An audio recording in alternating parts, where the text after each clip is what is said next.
وبركاته. الحمد لله رب العالمين، والصلاة والسلام على رحمة للعالمين وعلى آله وأصحابه أجمعين. أما بعد، فأعوذ بالله من الشيطان الرجيم. بسم الله الرحمن الرحيم. وإن تعدوا نعمة الله لا تحصوها. وقال نبينا رسول الله صلى الله عليه وسلم: نعمتان مغبون فيهما كثير من الناس، الصحة والفراغ. صدق الله العظيم وصدق رسوله النبي الكريم، ونحن على ذلك من الشاهدين والشاكرين، والحمد لله رب العالمين. அளவற்ற அருளாளனும் நிகரற்ற அன்புடையவனுமாகிய எல்லாம் வல்ல அல்லாஹு ஜல்ல சுப்ஹானஹு வ தஆலா ஒருவனுக்கு எல்லா புகழும் உரித்தாகுக.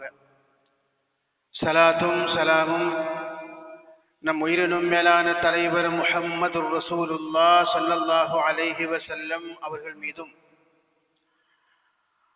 அந்த நபிகளாரின் வழிமுறைகளை வழுவாது பின்பற்றி வாழ்ந்த உத்தம சத்திய சஹாபா பெருமக்கள், தாபிஈன்கள், தபஉ தாபிஈன்கள், வலிமார்கள், நாதாக்கள், நல்லவர்கள், சுஹதாக்கள், குறிப்பாக இந்த மஜ்லிஸில் அமர்ந்திருக்கும் நம் அனைவர் மீதும் அல்லாஹுவின் அன்பும் அருளும் என்றென்றும் குறைவின்றி நிறைவாக பொழியட்டுமாக. நாம் எல்லாம் மரணிக்கும் நேரத்தில் அஷ்ஹது அன் லா இலாஹ இல்லல்லாஹ் வ அஷ்ஹது அன்ன முஹம்மதன் அப்துஹு வ ரசூலுஹு என்ற திருக்கலிமாவை உதட்டளவில் அல்ல உள்ளத்தால் மொழிந்து மரணிக்கும் நசீபை அல்லாஹ் நம் அனைவருக்கும் தந்தருள் பாலிப்பானாக. நம்முடைய வாழ்க்கையில் தெரிந்தோ தெரியாமலோ ஏற்பட்டுவிட்ட சிறிய பெரிய குற்றங்குறைகளை, பிழைகளை, பாவங்களை கருணைமிக்க ரப்புல் ஆலமீன் மன்னித்து அவனுடைய திரு பொருத்தத்தை பெற்ற சாலிஹான மக்களின் கூட்டத்தில் என்னையும் உங்களையும் சேர்த்தருள் பாலிப்பானாக. நம்முடைய பெற்றோர்கள் யார் ஹயாத்தோடு இருக்கிறார்களோ அவர்களுக்கு சரீர சுகத்தையும் உடல் ஆஃபியத்தையும் அல்லாஹ் நல்கிடுவானாக. நம்முடைய பெற்றோர்கள் யார் நம்மை விட்டும் பிரிந்து சென்று விட்டார்களோ அந்த பெருமக்களுடைய பிழைகளை பொறுத்தருள்வானாக. அவருடைய மன்னரைகளை அல்லாஹ் விசாலப்படுத்துவானாக. நாளை மறுமை தினத்தில் ஜன்னாத்துல் ஃபிர்தௌஸ் எனும் உயர்ந்த சுவனத்தில் அவர்களை கண்டுகளிக்கும் பாக்கியத்தை அல்லாஹ் நம் அனைவருக்கும் தந்தருள் பாலிப்பானாக. சங்கைக்கும் பெருமதிப்புக்கும் உரிய அல்லாஹுவின் நல்லடியார்களே, அல்லாஹு ஜல்ல சுப்ஹானஹு வ தஆலா நமக்கு எண்ணிக்கையில் அடங்காத, எண்ணி முடிக்க முடியாத பல்லாயிரக்கணக்கான, லட்சக்கணக்கான நிஅமத்துகளை வழங்கி இருக்கிறார். அந்த நிஅமத்துகளை குறித்து அவன் சொல்லுகிற பொழுது நமக்கெல்லாம் தெரிந்த வசனம்தான், அடிக்கடி கேள்விப்பட்டிருக்கிறோம். வஇன் தஅது நிஅமத்துல்லாஹ், அல்லாஹ் உங்களுக்கு புரிந்திருக்கிற நிஅமத்தை நீங்கள் எண்ணுவதற்கு முயன்றால், லா துஹ்ஸூஹா, அதை உங்களால் துல்லியமாக எண்ணி முடிக்க முடியாது என்று அவன் சவால் விடுகிறான். அப்படி எண்ணி முடித்தவர்கள் என்று யாருமே இல்லை. கணக்கற்ற, கணக்கிட முடியாத நிஅமத்துகளை அல்லாஹ் நமக்கு வழங்கி இருக்கிறார். அந்த நிஅமத்துகள் என்ன என்ன என்று நாம் சுயபரிசோதனை செய்து கொள்வதற்கு கடமைப்பட்டிருக்கிறோம். நாம் பரபரப்பான ஒரு உலகத்தில் இயங்கிக் கொண்டிருக்கிற பொழுது அதற்கென்று ஒரு 5 நிமிடத்தை ஒதுக்கி தனியாக அமர்ந்து என்னென்ன நிஅமத்துகளை அல்லாஹ் எனக்கு செய்திருக்கிறான் என்று நாம் அசை போட ஆரம்பித்து விட்டால் அந்த நிஅமத்துகளின் முக்கியத்துவத்தை, அதனுடைய அருமை பெருமைகளை நம்மால் நிச்சயமாக உணர முடியும்.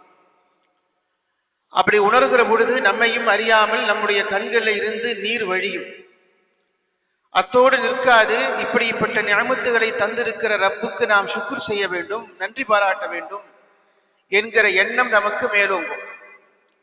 காரணம், அப்படிப்பட்ட ஒரு உலகத்தில் நாம் இன்றைக்கு வாழ்ந்து கொண்டிருக்கிறோம். மனிதர்களுக்கு ரொம்ப அபூர்வமாக எப்பொழுதாவது நோய்கள் ஏற்பட்ட ஒரு காலம் இருந்தது. ஆனால் இன்றைய உலகத்தின் அவஸ்தை என்பது புதிதாக நோய்கள் உருவாகி கொண்டே இருக்கிறது. அந்த நோய்களின் எண்ணிக்கை என்பது எவ்வளவு என்பது நாம் வரையறுத்து சொல்ல முடியாத அளவுக்கு நோய்கள் உருவாகின்றன. முன்பு கேள்விப்பட்டிராத நோய்களை எல்லாம் நாம் இப்பொழுது கேள்விப்பட்டிருக்கிறோம். நபிகள் நாயகம் ரசூலுல்லாஹி ஸல்லல்லாஹு அலைஹி வஸல்லம் அவர்கள் கியாமத் நாளுடைய அடையாளங்களை பற்றி சொல்லுகிற பொழுது ஒரு செய்தியை இப்படி சொல்வார்கள். கியாமத் நாள் நெருங்கும் பொழுது உங்களுக்கு மத்தியிலே இருந்து கல்வி என்பது அல்லாஹ் வாபஸ் வாங்கி விடுவான். அதன் பிறகு ஜஹாலத் என்று சொல்லக்கூடிய அறியாமை இருள் குடிகொண்டிருக்கும். வயுஷ்ரபுல் ஹம்ரு, மக்கள் மத்தியில் மது அதிகமாக குடிக்கப்படும். வயக்சுரு ஸினா, விபச்சாரம் என்று சொல்லக்கூடிய பாலியல் குற்றங்கள் தலைவிரித்து ஆடும் என்கிற செய்திகளை எல்லாம் பெருமானார் ஸல்லல்லாஹு அலைஹி வஸல்லம் சொல்லிக்கொண்டே வருகிற பொழுது கடைசியாக ஒரு வார்த்தை சொல்கிறார்கள். உங்களுடைய முன்னோர்கள் கேள்விப்படாத நோய்களை எல்லாம் அந்த காலத்தில் நீங்கள் கேள்விப்படுவீர்கள் என்று சொல்கிறார்கள். ஒரு 30 ஆண்டுகளுக்கு முன்பு, ஒரு 50 ஆண்டுகளுக்கு முன்பு அந்த காலத்து தலைமுறை கேள்விப்படாத நோய்கள் இன்றைக்கு பெரிய பட்டியலாக நமக்கு முன்னாலே வந்து நிற்கிறது. அன்றைக்கு இருந்த மருத்துவர்கள் உடம்பிலே எந்த நோய் வந்தாலும் எல்லாவற்றுக்கும் மருந்து வைக்கக்கூடிய ஒரு மருத்துவர் ஊருக்கு பொதுவானவராக இருப்பார். இன்றைக்கு ஒவ்வொரு நோய்க்கும், ஒவ்வொரு ஸ்பேர் பார்ட்ஸிலே வரக்கூடிய உடம்பிலே ஏற்படக்கூடிய நோய்களுக்கும் தனித்தனி மருத்துவர்கள், அந்த துறை சார்ந்த வல்லுநர்கள், அது குறித்த ஆராய்ச்சிகள், அது குறித்த புதிய புதிய மருந்துகளை கண்டுபிடித்துக் கொண்டே இருக்கிறார்கள். ஒரு நோயை ஒழிப்பதற்காக ஒரு மருந்தை சாப்பிட்டோம் என்று சொன்னால் அந்த டாக்டர் அந்த மருந்தை எழுதி கொடுக்கிற பொழுதே நோயாளி என்ன கேட்கிறார், இதை சாப்பிட்டால் ஏதாவது பக்க விளைவு ஏற்படுமா, சைடு எஃபெக்ட் ஏற்படுமா என்று கேட்கிறார். ஒரு மருந்தை சாப்பிடுகிற பொழுது அது இன்னொரு நோயின் பக்கம் அவனை இழுத்துக்கொண்டு தள்ளி விடுகிற அபாயகரமான ஒரு உலகத்தில் நாம் வாழ்ந்து கொண்டிருக்கிறோம். புதிய புதிய நோய்கள், பெயர் வாயிலே உச்சரிக்க முடியாத நோய்கள், ஆறுதலுக்காக சிகிச்சை மேற்கொள்ளுகிற பொழுது அது இன்னொரு ஆபத்தான ஒரு பள்ளத்திலே நம்மை கொண்டு தள்ளிவிடக்கூடிய ஒரு நிலை. ஒரு மருத்துவமனையிலே சிகிச்சை எடுத்துவிட்டு நாட்கணக்கில் மருந்து சாப்பிட்டு விட்டு அது சரியாகாமல் அதை விடவும் இன்னொரு மருத்துவரை, அதை விடவும் இன்னொரு ஸ்பெஷலிஸ்டை, சிறப்பு மருத்துவரை தேடி சென்று பார்க்க வேண்டிய சூழ்நிலை இன்றைக்கு தள்ளப்பட்டிருக்கிறோம். எல்லா வீடுகளிலேயும் டைனிங் டேபிள் என்று சொல்லக்கூடிய உணவு மேஜையின் மீது உணவு இருக்கிறதோ இல்லையோ, பழவர்க்கங்கள் இருக்கிறதோ இல்லையோ, கண்டிப்பாக ஒரு மாத்திரை டப்பா இருக்கும்.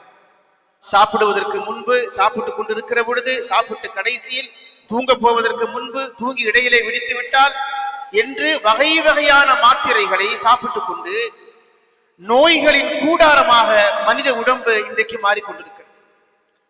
இந்த நேரத்தில் நாம் அல்லாஹ் நமக்கு செய்திருக்கிற நிஅமத்தை நாம் எண்ணி பார்க்க வேண்டும். அந்த நிஅமத்துகளில் ஆகச் சிறந்த நிஅமத்து என்று பெருமானார் ஸல்லல்லாஹு அலைஹி வஸல்லம் சொல்லக்கூடிய நிஅமத் ஆஃபியத் என்று சொல்லக்கூடிய உடல் நலம்.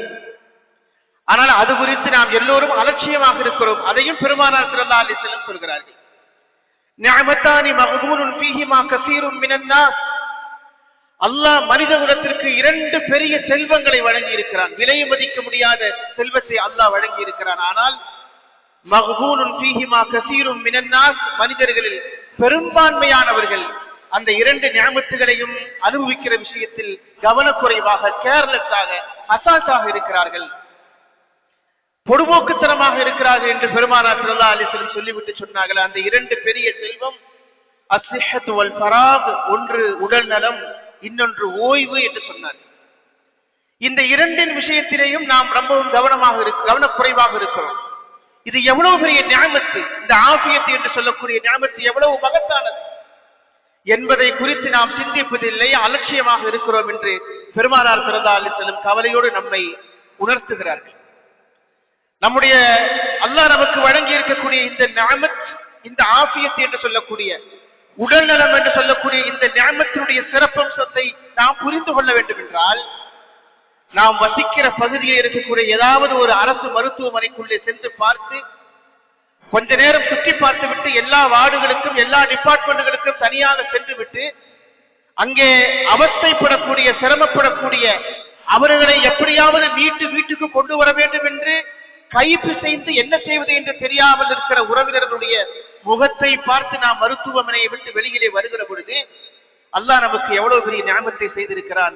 நாம் ஆஃபியத்தாக இருக்கிறோம், நம்மால் நடக்க முடிகிறது, நம்மால் இயங்க முடிகிறது, நம்முடைய கைகால்கள் சின்னத்தாக இருக்கிறது, நம்மால் பார்க்க முடிகிறது, நம்மால் பேச முடிகிறது, நம்மால் உண்ண முடிகிறது, உண்ட உணவு செரிக்கிறது, ஜீரணமாகிறது, அது கழிவாக வெளியேறுகிறது என்று அல்லாஹுவுக்கு நாம் 1000 முறை அல்ஹம்துலில்லாஹ் அல்ஹம்துலில்லாஹி அலா குல்லி ஹால் என்று நாம் சொல்லிக்கொண்டே இருக்க வேண்டிய சூழ்நிலை ஏற்படும். ஆஃபியத்துடைய மகத்துவத்தை நாம் தெரிய வேண்டும் என்று சொன்னால் ஒரு மருத்துவமனைக்குள்ளே சென்று நோயாளிகள் படக்கூடிய அவஸ்தைகளை நாம் பார்த்து புரிந்து கொள்ள முடியும். சில பேர் வேதனையால் துடித்துக் கொண்டே இருப்பார்கள், சில பேர் சுவாசிக்க முடியாமல் சிரமப்பட்டுக் கொண்டே இருப்பார்கள், சில பேர் இப்படி ஆகிவிட்டது என் நிலைமை என்று நம்மை பார்க்கிற பொழுது கண்ணீர் மல்க அழுது மன்றாடுவார்கள். சில பேர் மயக்க நிலையிலே இருப்பார்கள், யார் வந்துவிட்டு போனால் என்று தெரியாத அளவுக்கு மயக்க நிலையிலே இருப்பார்கள். இன்னும் சில பேர் நினைவுகளை இழந்து தவித்துக் கொண்டிருப்பார்கள். இன்னும் சில பேர் அவருடைய உடம்பிலே ஏற்பட்டிருக்கிற காயங்களிலே இருந்து இரத்த கசிவு ஏற்பட்டு அதை எப்படி துடைப்பது என்று சுத்தம் செய்வது என்று தெரியாமல் இருக்கக்கூடிய ஆயிரக்கணக்கான நோயாளிகளை நாம் ஒரு மருத்துவமனையிலே மிக எளிதாக பார்த்து விட முடியும். அந்த நிலை நமக்கு ஏற்படாமல் நமக்கு அல்லாஹ் ஆஃபியத்தை தந்திருக்கிறான் என்று சொல்லுகிற பொழுது அது வராமல் தடுப்பதற்குண்டான ஏற்பாடுகளை நாம் நிச்சயமாக செய்ய வேண்டும். அல்லாஹ் நமக்கு இந்த ஆஃபியத் என்று சொல்லக்கூடிய ஞாபகத்தை தந்திருக்கிற பொழுது வெறுமனே அதை நாம் கடந்து சென்று விடாமல் அந்த ஞாபகத்திற்காக அல்லாஹ்வுக்கு நாம் ஷுக்ர் செய்ய வேண்டும். அது நம் மீது கடமை. அப்படி ஷுக்ர் செய்கிற